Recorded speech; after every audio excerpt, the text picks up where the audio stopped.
All right, so ahead of his departure from the United States, President Donald Trump has hit out both at Japan and also at China. Now, Donald Trump, in his very characteristic diplomacy that he carries out, he enjoys, of course, a strong hand in the trade war with China, and he has indicated that he's not willing to give even an inch to China when he holds talks with the Chinese President Xi Jinping at the G20 summit. Now, in an interview to his favorite news channel, that is Fox News Network, he's indicated that he's ready to slap tariffs on all remaining Chinese imports. He's also said that may not be 25% tariffs, there could be a less harsher 10% tariffs.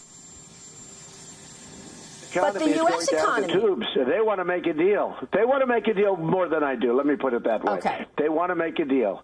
They want to make a deal. So you think they'll agree? We have lost billions and billions and trillions of dollars with China, right? We're now taking in billions and billions of dollars, and I've only done phase one. Phase one is 25% of 250 billion. I haven't done phase two yet. Now, phase two doesn't have to be 25%. It could be 10%. Now, remember, Trump recently had hit tariffs on almost about $200 billion worth of Chinese goods. He's also imposed tariffs after trade talks had failed. However, at that time, both sides had claimed that they were close to a deal. Now, the talks between the two leaders are expected to dominate the upcoming G20 summit. And also, the US president has hit out at his long-standing security alliance with one of the closest allies that the United States has in the aftermath of the Second World War, and that is Japan. And President Trump has criticized the Treaty of Mutual Cooperation and Security Agreement, which says that the United States will help Japan defend itself against any foreign adversaries in return for setting up military bases in Japan. Now, he said in a sarcastic tone that if the United States is attacked, Japan can sit and watch it on their television sets instead of helping the United States. We have a treaty with Japan. If Japan is attacked, we will fight World War III. We will go in and we will protect them, and we will fight with our lives and with our treasure. We will fight at all costs, right? But if we're attacked, Japan doesn't have to help us at all. They can watch it on a Sony television, the attack. So there's a little difference, okay, and all these things. Now, that's a military thing. All right, so that is what U.S. President Donald Trump, in fact, had to say about his relationship, his country's relationship with Japan. And my colleague, Siddhant Sibil, is presently tracking all the developments that are unfolding in Osaka and gets us more on the G20 summit. Good morning to you, Siddhant. This, of course, is a very crucial summit that Prime Minister Narendra Modi will be attending from tomorrow. This also will be his 6th G20 summit. So what is on the agenda?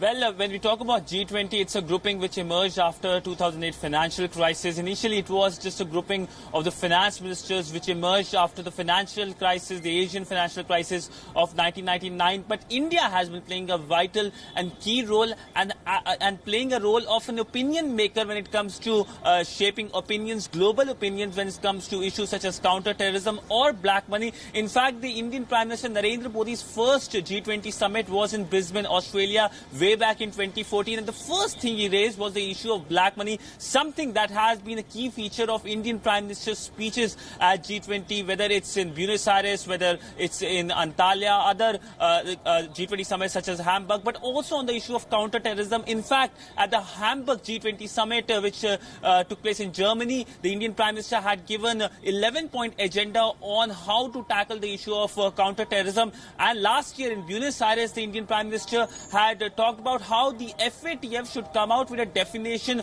on the issue of the economic offenders. Economic offenders has been the key agenda when it comes to Indian government, Indian Prime Minister Narendra Modi. And just a few days before the entire G20 summit was to start, we saw how the Antiguan Prime Minister said that Mehul Choksi will be returned. In fact, we do expect the Indian Prime Minister to raise this issue this time very strongly, very when we spoke to India's chief negotiator or Sherpa, Suresh Prabhu, just before the summit, he explained to WION that how the economic offenders are a danger to global financial stability. G20, remember, was an economic forum because it emerged after the 2008 financial crisis. Now, of course, it has become a political and economic forum, and we know it's a packed schedule for the Indian Prime Minister. He will be having 10 bilaterals and 5 policies and bilaterals with the US President Donald Trump will happen on Friday. But today, just a short while from now, he will be meeting the Japanese Prime Minister Shinzo Abe, with which he has close relationship. WION, in fact, also spoke to Indian envoy to Japan, who said that the relationship between the two leaders, there's a chemistry, and both are now, in fact, he used the term friends, not in a sense they don't converse as leaders, but as friends talking to each other. We know that the Japanese Prime Minister will be visiting India this year as part of the annual summit. And last year, we know the Japanese Prime Minister hosted the Indian Prime Minister at his personal residence, which is a rare honor for a foreign leader. Absolutely.